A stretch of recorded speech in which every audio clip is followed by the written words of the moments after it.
እቺ ሴት አንድ ቀን ከእንቅልፏ ስትነቃ እንዳለ ሰውነቷ በባሏ ደም ተለውሷል።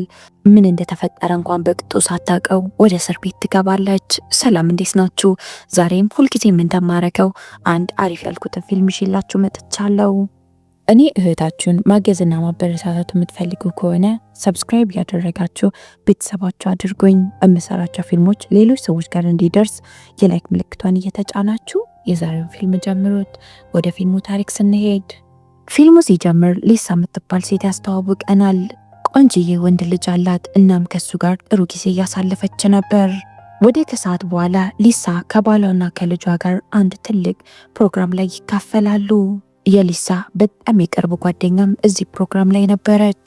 አብዛኛውን ሰዓት የሊሳ ልጅ ልክ እንደ ራሷ ልጅ አቅፋ ስታጫውተው ነው የቆየችው። ፕሮግራሙ በጣም ደስ ይላል። ሙዚቃ ነበር። ሁሉም ተደስቷል። ሊሳ ባሏንም ጓደኛዋንም በጣም ነበረ የምታምናቸው።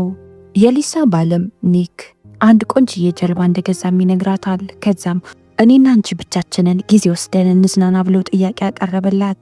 ሊሳም ልጃችንን የት ነው የምናደርገው ብላ ትጠይቀዋለች። ጓደኛዋ ኤንጂ አጠገባቸው ስለነበረች ልጁን እኔ ይዘዋለሁ፣ አታስቡ፣ እናንተ ጊዜ ወስዳችሁ ተዝናኑ አለቻቸው።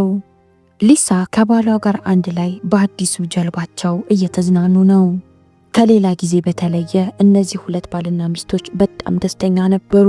ሌሊት ላይ ሊሳ ከተኛችበት ስትነቃ በጣም ነበር የደነገጠችው። ሰውነቷ እንዳለ ደም በደም ሆኗል።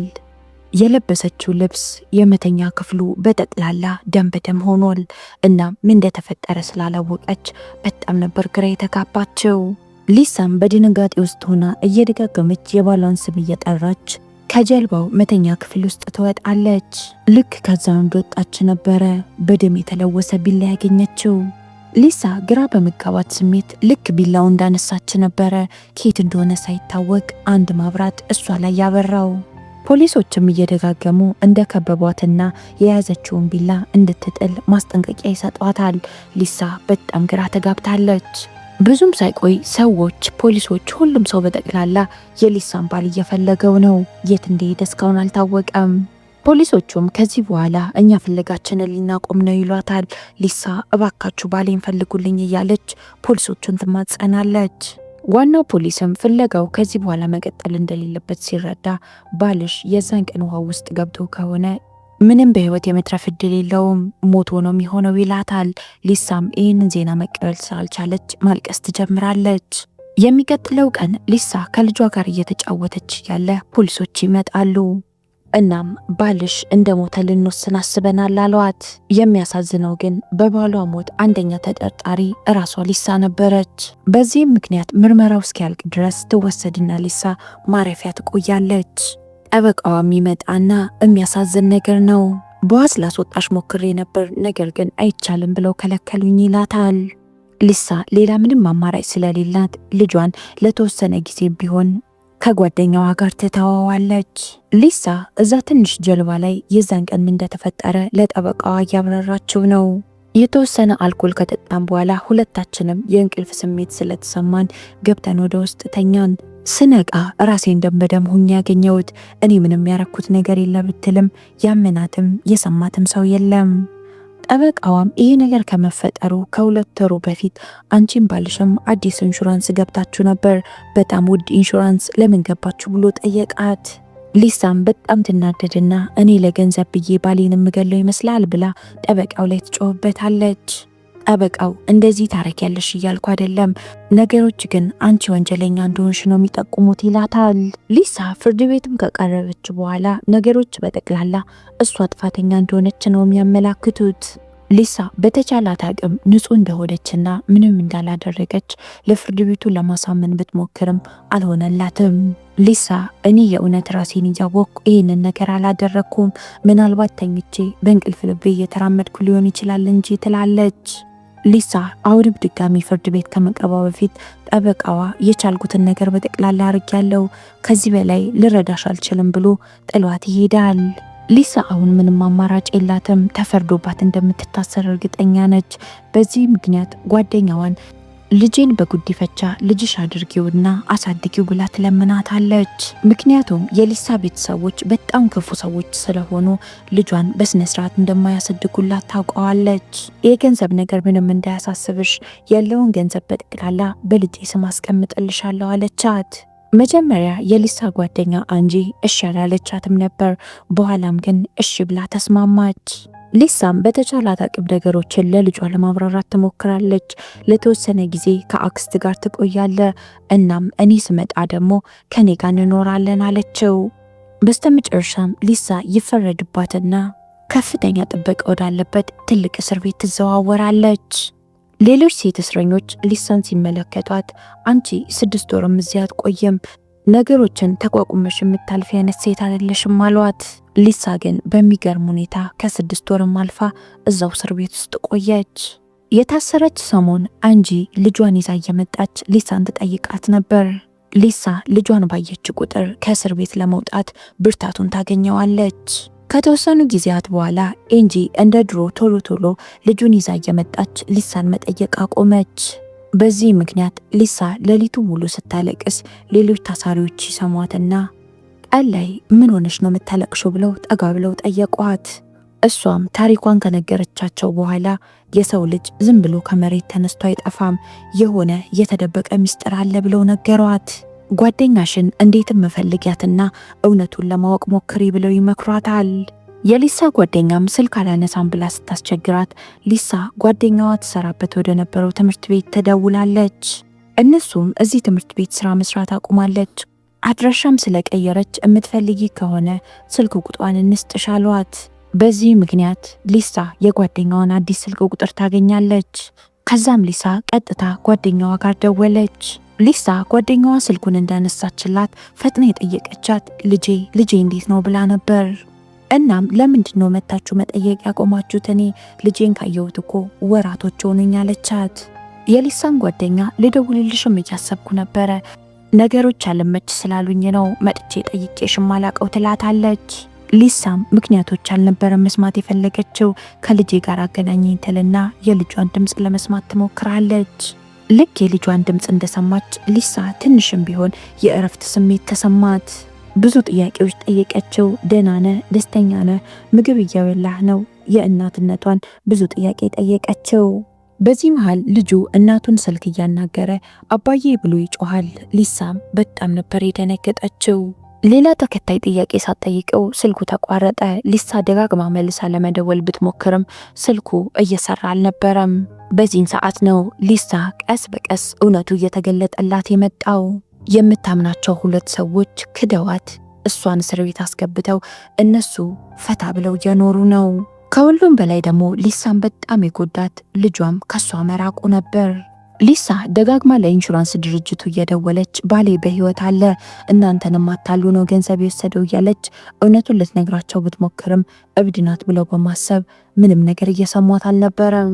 አንዲት ጠበቃ ወንጀል ሰርታ ታስራ ስለነበረ የሊሳን ሁኔታ ስትሰማ ሊሳን አንድ ነገር መከረቻት።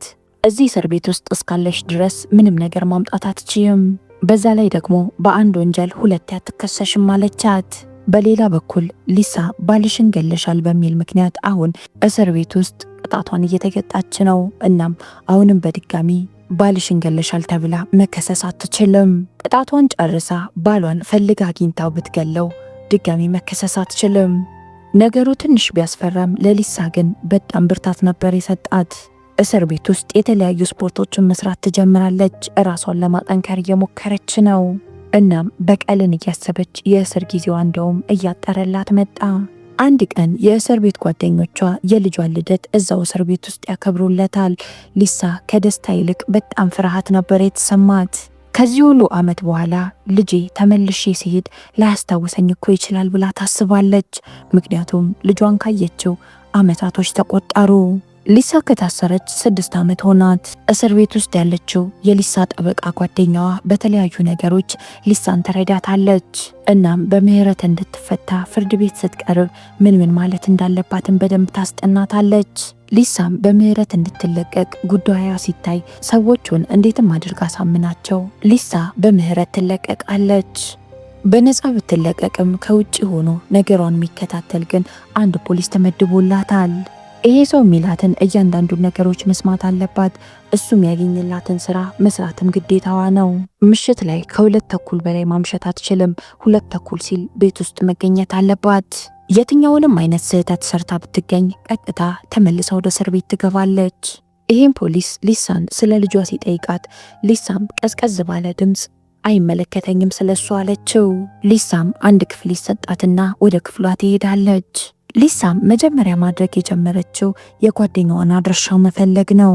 አንድ ሰው በቁንጅናዋ ተማርኮ ሻይ ቡና እንበል ብሎ ጠጋ ብሎ ሲያናግራት ሊሳ እኔ እስረኛ ነኝ፣ ባሌን ገድዬ ተፈርዶብኝ ለረጅም ዓመት እስር ቤት ቆይቼ ነው የተፈታሁት ብላ ሰውየውን ግራ ነበር ያጋባችው።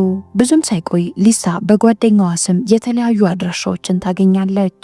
የዛን ቀን ምሽት ሊሳ ከሌሎች የምህረት ታሳሪዎች ጋር የምትኖርበት ቤት ውስጥ ጠባቂያቸው ፖሊስ ከሌላ ሴት ጋር ሲጨቃጨቅ ተመለከተችው። እናም አምሽታ መታ ነበር የሚጮህባት። ሴትየዋም አልሰማ ብላ ከጮኸችበት በኋላ ትሰድበዋለች። እሱም በጣም ተናዶ ጸጉሯን እየጎተተ ፖሊሶቹን ይጠራና ውሰዷት ብሎ ትዕዛዝ ሰጠ። እናም ሌላ ለሚመለከቱ ሴቶች በጠቅላላ ሁለተኛ እድል የለም ብሎ ያስጠነቅቃቸዋል። ይሄ ፖሊስ በጣም የተከበረ ትልቅ ማዕረግ ያለው ሰው ነበር። ነገር ግን አንድ ቀን አንድ ትልቅ የመኪና አደጋ ያጋጥመውና ብዙ ነገር ይበላሽበታል። ሚስቱም የሚወዳትን ሴት ልጁን ይዛበት ትሄዳለች። ከዛን ቀን ጀምሮ ብዙ ነገሮቹ ትክክል አይደሉም። የሚቀጥለው ቀን ሊሳ ወደ ልጇ ትምህርት ቤት ትሄድና ልታገኘው ትሞክራለች። የትምህርት ቤቷ መምህር ግን ልታገናኛት ምንም ፈቃደኛ አልነበረችም።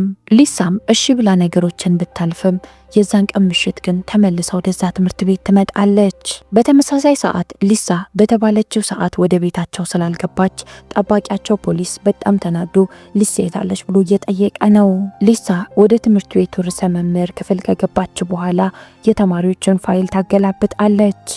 በስተመጨረሻም ልክ የምትፈልገውን ፋይል ስታገኝ ፖሊሶች ይመጣሉ። እናም ሊሳን ሲያሯሩጣት ከቆዩ በኋላ በስተመጨረሻም ተይዛ ወደ እስር ቤት ትወሰዳለች። የሊሳ ጠባቂ ፖሊስም ይመጣና ከታሰረችበት አስፈትቶ ይዟት ይሄዳል።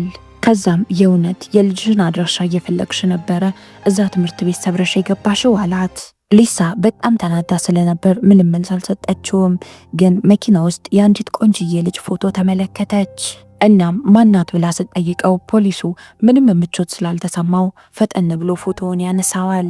ከመኪና ውስጥ ጥሏት ሲወርድ የትም እንዳትሄድ ብሎ በማሰብ እጇን ከመኪናው ጋር አንድ ላይ አሰረው። ሊሳ ግን እንዲሁ ዝም ብላ የምትቀመጥ ሴት አልነበረችም። በጣም ብዙ ድራማ ፈጥራ በጣም ብዙ ችግር ውስጥ ከተው ከዚህ ፖሊስም ታመልጣለች። ይህም ፖሊስ ሽጉጡ በአንዲት ወንጀለኛ እጅ ውስጥ ስለገባ በጣም ትልቅ ቅጣት ይጠብቀዋል። ጥያቄዎች ሲጠየቅም ሊሳ ወዴት እንደሄደች እንደማያውቅ ይናገራል። የበላይ አለቆቹ ደግሞ የትኛውንም አይነት ችግር ሊሳ የምትፈጥር ከሆነ ስራህን ታጣለህ ብለው አስፈራሩት። ሊሳ አሁን ነገሮችን ለማድረግ ገንዘብ ያስፈልጋታል። በዚህ ምክንያት እናቷ ጋር ትሄድና ከእናቷ ገንዘብ ወሰደች።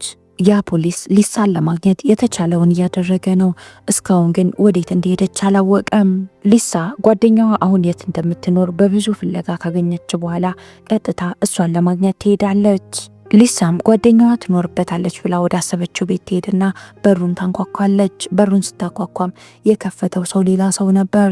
ሊሳም ግራ በመጋባት እዚህ ቤት ውስጥ የምትኖረው ሴትዮ ወዴት ሄደች ብላ ጎረቤቶቿን መጠየቅ ትጀምራለች። እነሱም በጣም በሚያሳዝን ሁኔታ በአንድ አደጋ እንደሞተች ነገሯት። እሷም ከሞተች በኋላ ልጅና ባሏ ቤቱን ሸጠው ሀገር ቀየሩ ብላ ትነግራታለች። በዚህ ሰዓት ነው ሊሳ በጣም የሚያስፈራውን ነገር አወቀችው። ባሏ ሞትኩኝ ብሎ ስምና ማንነቱን ቀይሮ ከሊሳ ጓደኛ ከኤንጂ ጋር እንደ ባልና ሚስት ሲኖሩ ነበር። በኋላም እሷንም ገሏት ልጃቸውን ይዞ አሁን ደግሞ ወደ ሌላ ቦታ ሄደ። ሊሳም የእውነት ጓደኛዋ እንደሞተች በብዙ ነገሮች አረጋገጠች። ሊሳም የጓደኛዋን ፎቶ ጋዜጣ ላይ ስትመለከተው ከጀርባዋ አንድ ስዕል ተመልክታ ነበር። እናም ያንን ስዕል ፍለጋ ወደ ተለያዩ የስዕል ኤግዚቢሽኖች ሄደች። በስተመጨረሻም ስዕሉ የትና ከማን እንደተገዛ አረጋገጠች። ስዕሉን የገዛው ባሏ አሁን በቀየረው በአዲሱ ስም ነው። እናም አሁን የቀየረው አዲሱ አድራሻም እዚህ ስዕል የተገዛበት አድራሻ ላይ ተጽፏል። ሊሳ ከዚህ ስዕል ኤግዚቢሽን ልክ ስትወጣ ከዚህ ፖሊስ ጋር ይገጣጠማሉ። እናም ፖሊሱ ሊያስራት በሚሞክርበት ሰዓት አሁንም በድጋሚ መኪናውን ትገለብጥና ጥላው ትሄዳለች። ይሄ ፖሊስ በተቻለ አቅም እየሮጠም ቢሆን ከኋላ እየተከተላት ሊይዛት ሞክሮ ነበር። ነገር ግን መኪና ውስጥ ስለነበረች አመለጠችው። እያረገች ያለችው ነገር ለሱም ስላልገባው ደግሞ የስዕል ኤግዚቢሽን ውስጥ ምን ታረጋለች ብሎ ማሰብም ጀመረ። ሊሳም በስተመጨረሻ ባለ ወደሚኖርበት አድራሻ ደረሰች። ባየችውም ነገር በጣም ነበር የተገረመችው። ሁሉም ነገር ተመችቶት ድልቅቅ ብሎ እየኖረ ነበረ። አንድ ትልቅ ሆቴል ገዝቶ ያንን ሆቴል እያስተዳደረ እየኖረ ነው። እናም እዛ ትልቅ ሆቴል ውስጥ አንድ ፕሮግራም እንዳዘጋጀም ትሰማለች። ፖሊሱም አካባቢው ላይ ያሉ ፖሊሶች እንዲያግዙት ፎቶዋን ለሌሎች ፖሊሶች ይሰጣቸውና በተገኘችበት እንድትያዝ ትዕዛዝ ይሰጣቸዋል። የዛን ቀን ምሽት ሊሳ ዝንጥ ትልና ባሏ ወዳዘጋጀው ፕሮግራም ትሄዳለች። ባሏ ልክ እንደተለመደው ሁሌም እንደሚያደርገው መድረክ ላይ ወጥቶ ንግግር ያደርጋል። አሁንም ይሄ ሰው በሰዎች ዘንድ በጣም ተወዳጅ ነው። ለአንድ ፕሮግራም ገንዘብ እያሰባሰበ ስለነበረ ሊሳም እዚህ ነገር ላይ ትሳተፋለች። እሱም ሊሳ እንደተመለከታት በጣም ነበር የደነገጠው። ሌሎች ሰዎችም እቺ ሴት ማናት ብለው ግራ ተጋብተው ጠጋ ብለው ሲተዋወቋት ሊሳም ሚስቱ እንደሆነች ተናግራ ራሷን አስተዋወቀች። ሁሉም ሰዎች በጣም ግራ ነበር የተጋቡት። ምክንያቱም ሚስቴ ሞታለች ብሎ ነበር ታሪኩን የነገራቸው። እሷም ሰዎች ፊት ከጓደኛዬ ጋር ልጄን ሰርቀው ጠፍተውብኝ ነው እኔን እስር ቤት አስገብተውኝ ብላ አዋረደችው። እሱም ደንግጦ ከዚህ በላይ እንድታዋርደው ስላልፈለገ ይዟት ከሰዎች ፊት ዞር ይላል።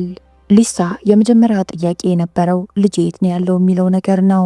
ከዛም የኔን ህይወት እንዳበላሸ ያንተንም ህይወት አበላሸዋለሁ ብላ ቃል ገባችለት። ባሏም የተለያየ ንግግሮች እየተናገረ ይህ ሁሉ ነገር ያደረግኩት ለኔና ለቤተሰባችን ስል ነው እያለ ሊያጽናናት ይሞክራል። እሷ ግን ልትሰማው ፈቃደኛ አልነበረችም። ሊሳም ለዛ ነው እኔን እስር ቤት አስገብተ ጓደኛዬን የገደልካት አለችው።